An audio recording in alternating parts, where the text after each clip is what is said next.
The shots that you're seeing on your screens have been taken, I'm told, by or from the helicopter in which the Prime Minister is on board. If I'm not mistaken, they've been shot by himself.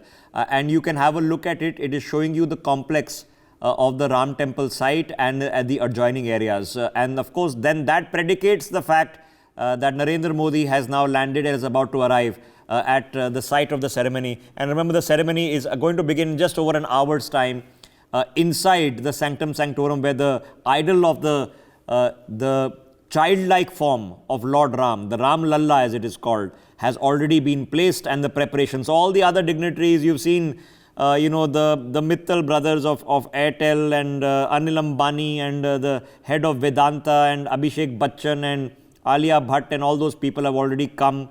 There are 8,000 people, near 8,000 people there. It's going to be a very small ceremony inside. These shots, there you have it. They've been taken from the Prime Minister's flight en route as he's landed there in Ayodhya. So they've been taken from on board. Gives a perspective. Yes, it's a very cold morning. There's an hour to go. Hopefully a little bit of sun will break through. I can see the sun is broken through in Delhi. But yes, it's a cold, foggy morning. It's going to be a cold, foggy afternoon. But there's going to be a lot of energy inside for sure, and happy to see that. I'm going to carry on with this frame of thought and just pivot it a little bit, if you'll allow me. So let me get General Katoch. General Katoch, now Narendra Modi, all right? Now Narendra Modi did not come out with a Supreme Court judgment. He is not the head of the trust that's built and raised money from the temple. He is the Prime Minister during whose time the temple was built. Is that it? Is that all? Is that how history will remember him? That just happened to be the Prime Minister when the Ram Mandir was built? Or is it something much larger than that?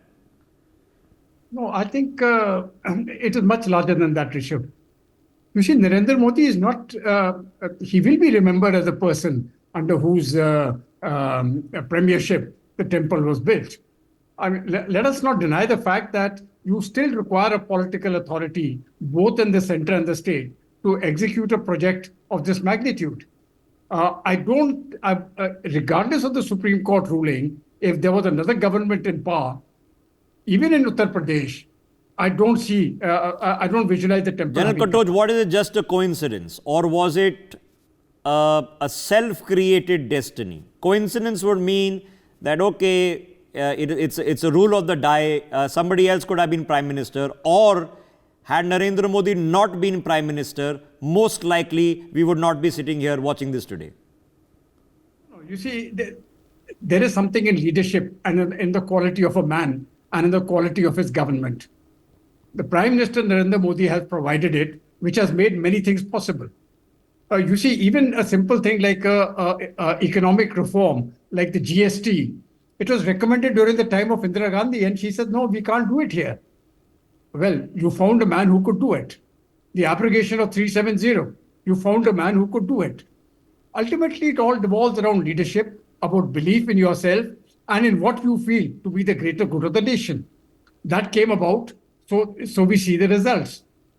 Prime Minister Narendra Modi hasn't spoken about the temple at all. But he is there. He is visible in every single act which has taken place. Okay. And I think that is a very important... Okay, Gautam Mukherjee, is it just coincidental that it happened during Narendra Modi's time? Or do we take it as a more factual writing of history that it happened because it was Narendra Modi's time? Oh, definitely because it was Narendra Modi's time. If you look at it, it's been in the manifesto of the BJP as 370, which is also mentioned, was. And once a majority government arrived after 30 years in 2014 and again in 2019, this was very, very likely. And then the personality of this particular Prime Minister has transformed our infrastructure, has transformed the way we look at ourselves, has transformed the way the world looks at us.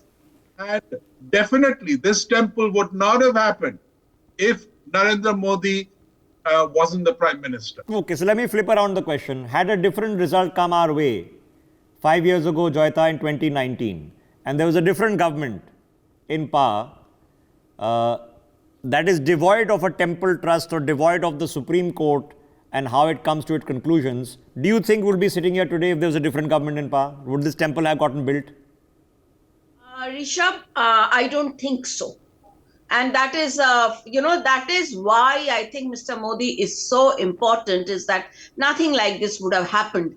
Because first of all, the push, you see, it is not just the way the case was pursued. Even if the verdict had come in favor of the Hindu party in the case in 2019, the push to build that temple, that was, I think, coming from Prime Minister himself.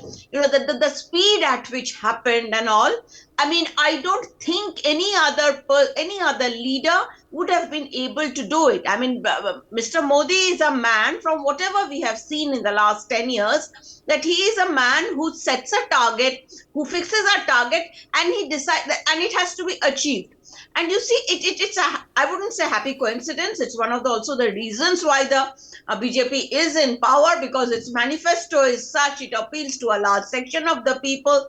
This was part of the manifesto. So I find it very difficult to imagine any other prime minister or any other government being able to do this. Okay. No, I don't. Okay, so Alok Mehta, same thought to you, right? On the face value, on the technicality of it, Narendra Modi had nothing to do with this, all right?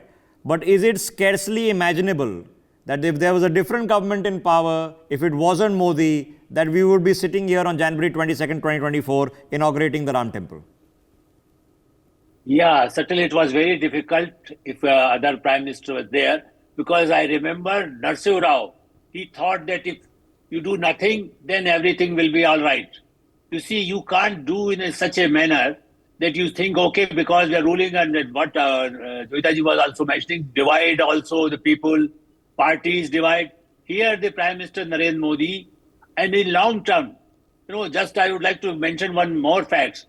Even when he was the Chief Minister of Gujarat, even then he was dreaming for the Ram Temple.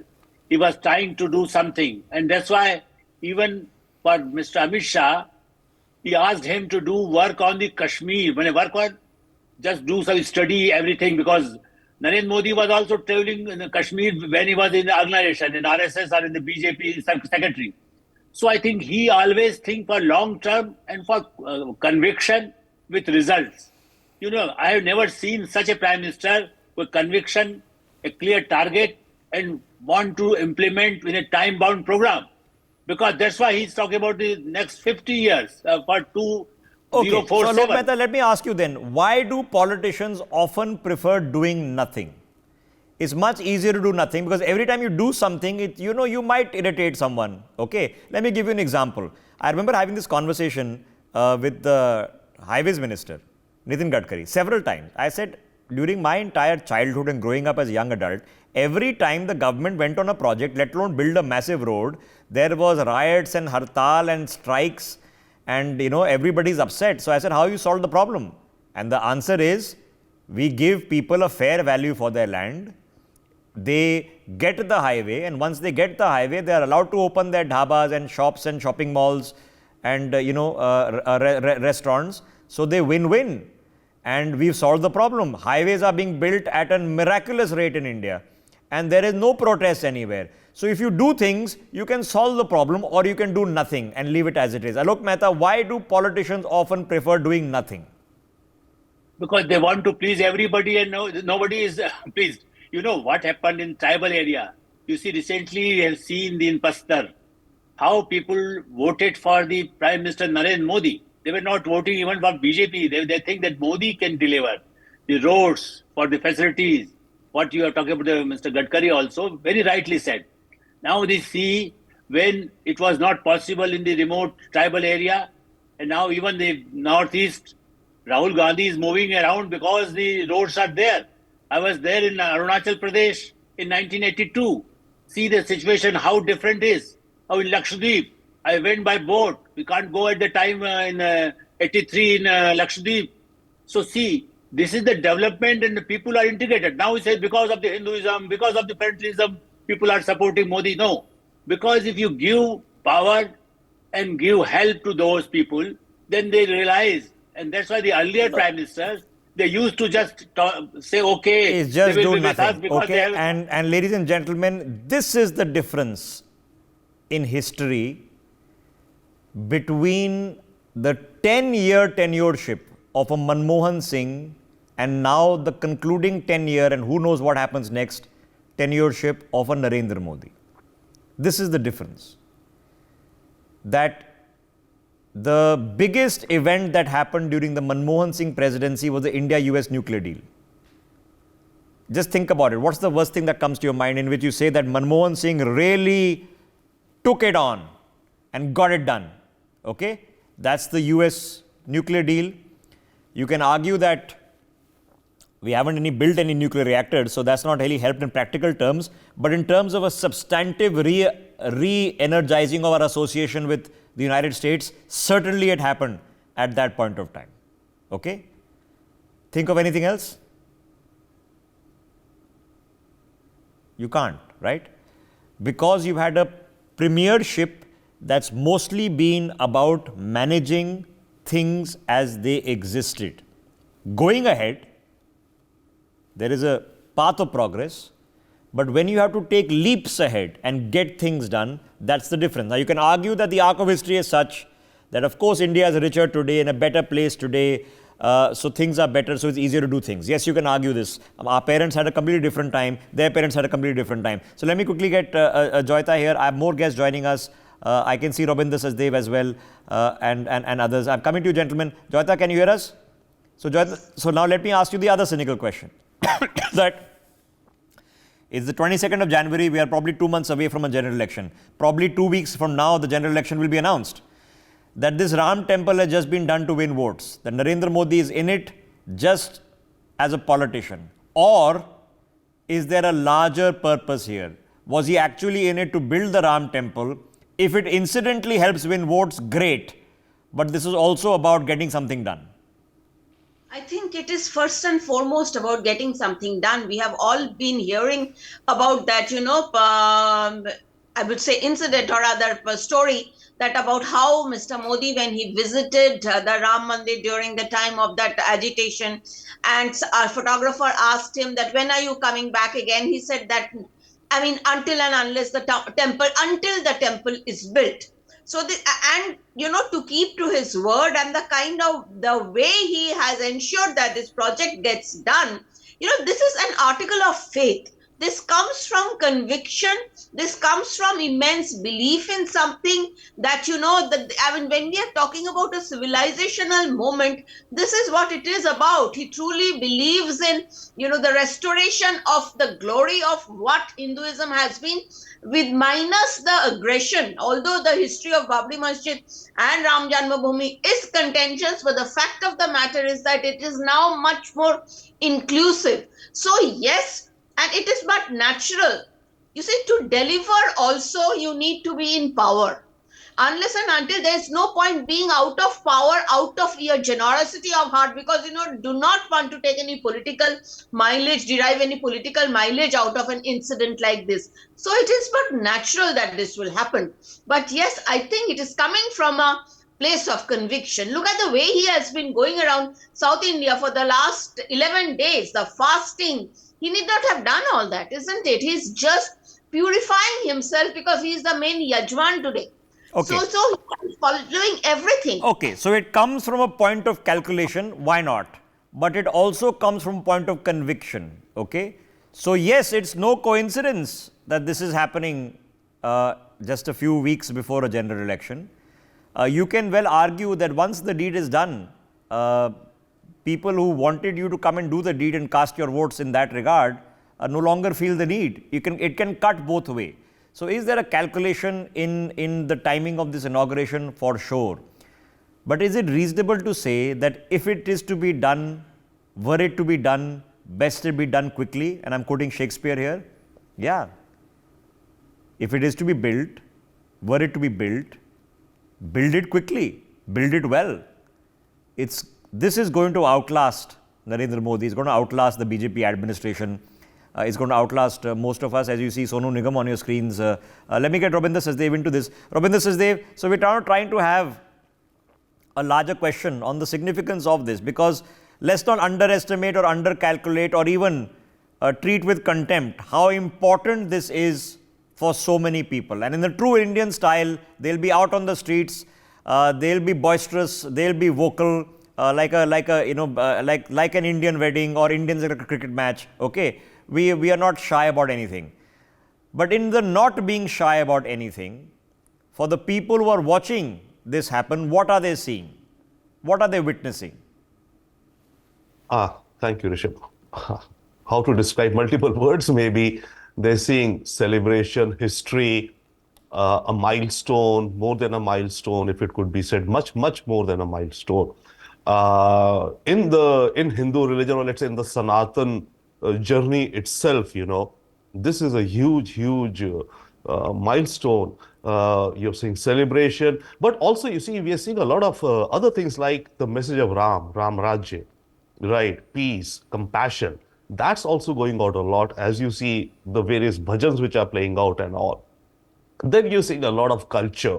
And as Joyita was mentioning, I think one thing about Modi, which I noticed, of course, all of us have, had it been, let's say, we're talking about other prime ministers, sure, maybe they would have done it and made the efforts to get into it. But what prime minister has done, the way he has gone around, infusing culture and infusing a sense of ceremonies and traditions into all of this, I think that's something very powerful, like going on a fast for 11 days. Okay. Playing All right, the role. okay. But when something happens which has not happened before, so Rabinder Sachdev, nothing like this has happened before. This is not a once in a lifetime event. It's a once in history event. Okay.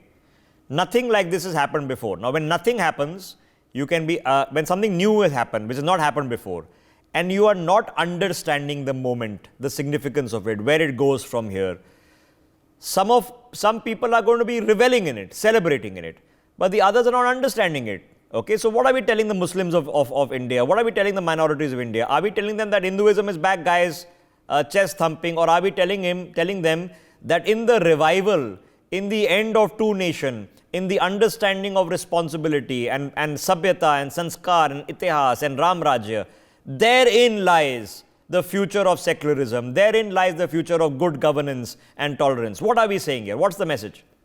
I think it's more the second, but yes, you're very rightfully pointing out that, and we can anticipate some chest thumping going on by some elements and all. But the bigger message is that this is India and it's Ram Rajya. And the ideal of a Ram Rajya, peace, prosperity, coexistence, in compassion all over. One more element I'll say, it's not only historic with respect to India. You see other religions, you have a Vatican, right? You have the Mecca, Medina, you have whatever is Jerusalem. This is amongst the world religions, the emergence of a place of worship or of meaning of the Sanatan Hindu, whichever way we may call it, of that portrayal.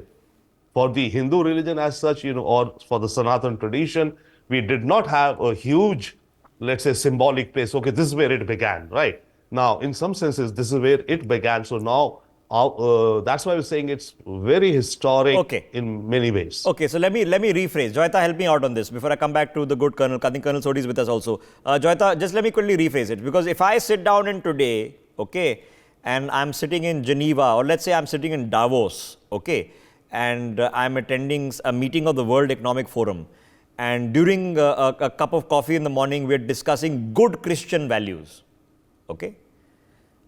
People will understand that you're talking about something nice, all right? I run a company with good Christian values, or our policy is based on good Christian values, okay? If I now sit in that meeting in Davos 1 year from now, and I say, I am representing good Ram Rajya values, how will I be seen? How will I be interpreted? We haven't figured this out yet. Not yet. And the thing is that, you see, I think it will take some time now in terms of, even for Rishi Sunak to come out and say that I'm proudly Hindu, and he's doing it, say, for example, in the UK. I mean, I don't think Indian Hindus who are in the corporate world and, who are, who are global citizens, I don't think they still have that kind of dare, I'm going to use that word, to go and tell the world that, yes, we are proud of what we are. Okay, I think that's a very good example. Joyita, just take on that thought because I want to ask you. So what is the difference between 15 years ago, Bobby Jindal, okay, in the US, okay, became a governor, doing everything possible to distance itself from its Indian heritage, okay, other than his name, I'm a Christian, I'm an American, and that's what he's going with. So he's doing everything possible to distance himself from everything that lies in his roots, versus a Rishi Sunak in modern times saying, yes, I'm Hindu, my wife is Hindu, her parents come from India, they live in India, and are Indian citizens. What is that difference in that 15 years? I think a lot of awareness and I would say that, that willingness to own up to what you are, willingness to tell the world of what you are. Because if you look at it, nowadays, in fact, I had just gone to my society temple in the morning, and there were so many young people there. And this is a thought, everybody is talking about, because this Ram Mandir is not just about the faithful and the people who belong to a certain generation. It is also about, looking forward and instilling and inculcating your younger generation with what India is about, what Hinduism is about. Okay. Because you see, one more point, Rishabh, when you look at the West, what is the rise that you're witnessing there? Deracinated people who are now coming to be known as wokes. They have discarded all values and everything, and they are going in a particular manner. That nobody knows which way America is headed. Of course, there is a backlash to it. There will be a backlash to it. Do we allow our youth to go down the same path? There are sections. So I think, when you are looking at the Ram temple, when you're looking at the cultural resurgence of of Hinduism, or what is happening in India, this is the demography that it is. Proof of the pudding is in the eating. There's no doubt about it. Okay. So obviously time will tell. But we've had plenty of time. We've been eating at least one part of the pudding on the political front with Narendra Modi for 10 years. Now, how much more pudding do we need to eat before we think whether we like it or not? It's thinking, I'm asking you a basic question. Is it 20 years later, 30 years later? How much more time do we need to figure out whether we like it or not? So let me put that question to Rabindra Sachdev in the same tone and tenor. Rabindra Sachdev, if tomorrow you and I, and you are well traveled and have a lot of associations abroad, okay, if you call up and say, listen, I am presenting this paper or this article or this project on the premise of good Ram Rajya values, all right? Because if they said good Christian values, you would take them as premise that they mean something positive. What will that translate as? What should it translate as? Rishabh, a couple of things. It should translate as India bringing meaning and meaningfulness into the global discourse. And secondly, by the way, the world of today is, I think, actually needing or yearning for something like this. If you see where the world of today is, all these wars which are happening, all the divides, the fears, the fear of climate change, young people are not marrying because they feel that why should I bring in a child in a world of tomorrow which is going to be extremely dark for whatsoever reasons, climate change or no employment, and also the wars and terror and all. Right now, when we say that India is, let's say, a Vishwa Guru and all, and I would rather say Vishwa Mitra, which I think PM also said. It is. Yeah, let others call us a guru. But the point is that, what do we bring to the table now?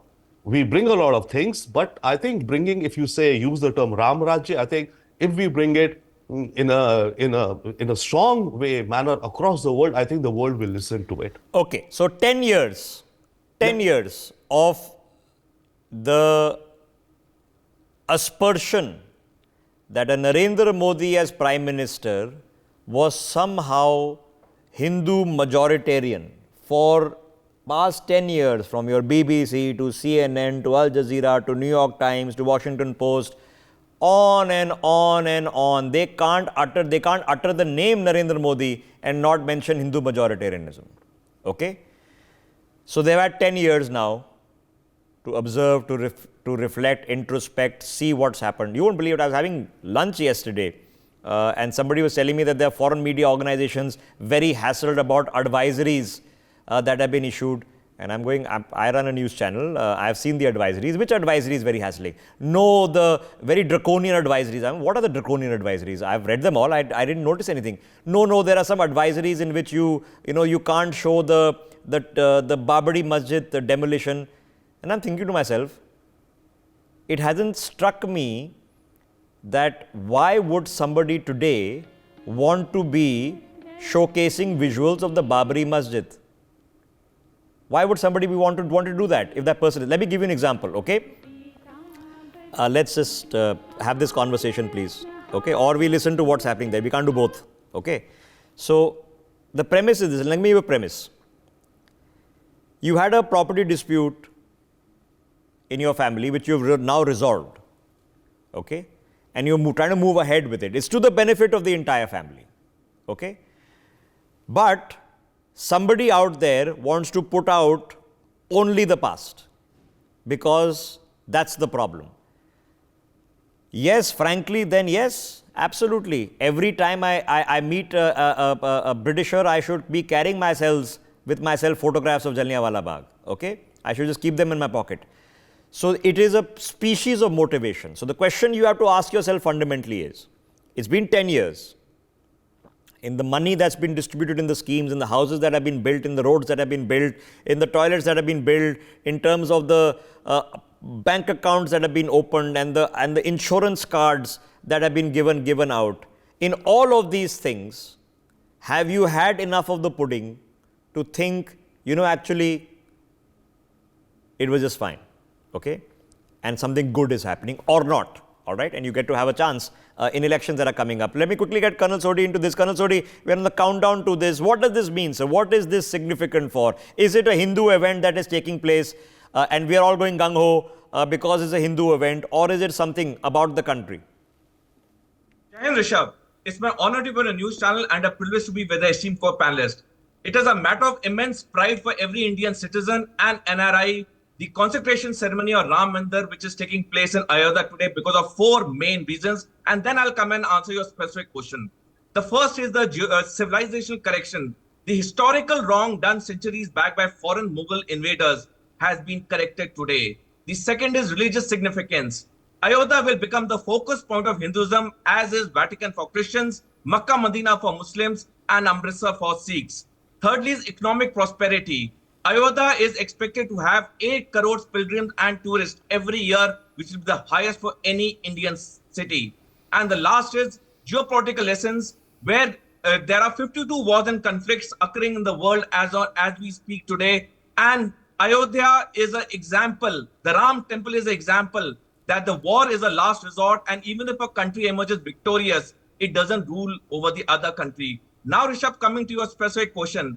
Well, this Ram Mandir is a Babri Masjid issue, is a Indian foreigner issue. It was never a Hindu-Muslim issue. And like I said before, it is a matter of immense pride for everyone today, be it from any religion. No, but Colonel, that was my question now. And I've given you the premise. The premise is you've been told by the British that if a Hindu government takes over in India, the Muslims are finished. You've been told that for 200 years.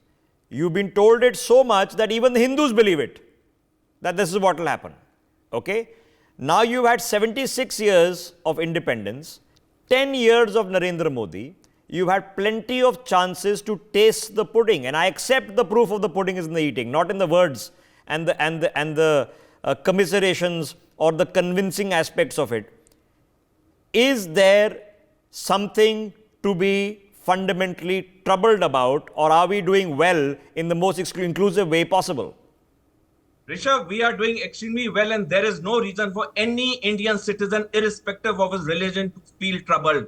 If God were to ask me in my next birth which country I would like to be born in, I would unflinchingly and unhesitatingly say India and only India. Today, I can practice my religion so happily here, so freely here. Look at our neighbors, Pakistan. When Pakistan was created on August 14, 1947, there were 21% minorities there comprising Hindus, Sikhs and Christians. Today, there is only 2% minorities left in Pakistan. And take the case of India. When India got independence in 1947, we had 14% minorities. Today, we have 27% minorities. There is no single case of any religious persecution in India since 1947, and we have stories galore in Pakistan. No, I don't want to draw sweeping commentary, okay, but I can tell you, living here on the ground, okay, what seems like an exaggeration, and it seems like an exaggeration primarily because you're convinced of it, because generationally you're convinced of it. It makes you uncomfortable, okay, because you've been told very carefully, with very good thought and intent, that you are two countries, okay, the Muslims need to fear the Hindus, just like we are being told today that you need to fear the Muslims, okay. You're very carefully told this. Now what you're seeing happening, and I can't say this enough, imagine a moment where somebody sat down and sorted out the contests in Jerusalem. And the contests in Jerusalem are not just under the ruins of the Second Temple, which is where the Wailing Wall is, or on the Dome of the Rock where the Al-Aqsa Mosque is, or 200 meters away where the Church of the Holy Sepulchre is, which itself is divided between the Russian Orthodox and the Greek Orthodox and all other sects, all of them contesting over a few square 100 meters of soil. Imagine if somebody came and solved it. Okay? Nobel Prizes would be flowing. Something important has been solved. A catharsis had to take place. Now, have we figured out everything and done for destiny? Absolutely not. Much to be figured out. But like I said, proof of the pudding. You had 10 years of the administrative pudding. You had 3 years of the Ram Temple being built. You've been watching it for the past few days. It's being well organized. Yes, it's Indian, okay? So it's boisterous. Yes, when we go to Lord's in London and there's an Indian cricket team playing, we stand on the chairs and we wave our flags. So yes, we are unabashed about being who we are. In our weddings, yes, we do a Bharat. I'm sorry, by a British standard or a European standard, that might be how they do their things. So this is who we are, this is how we do it. So a gala street party is indeed happening. But by definition, is that majoritarianism? Think about it, okay? For more such videos, subscribe to the NewsX YouTube channel, hit the bell icon.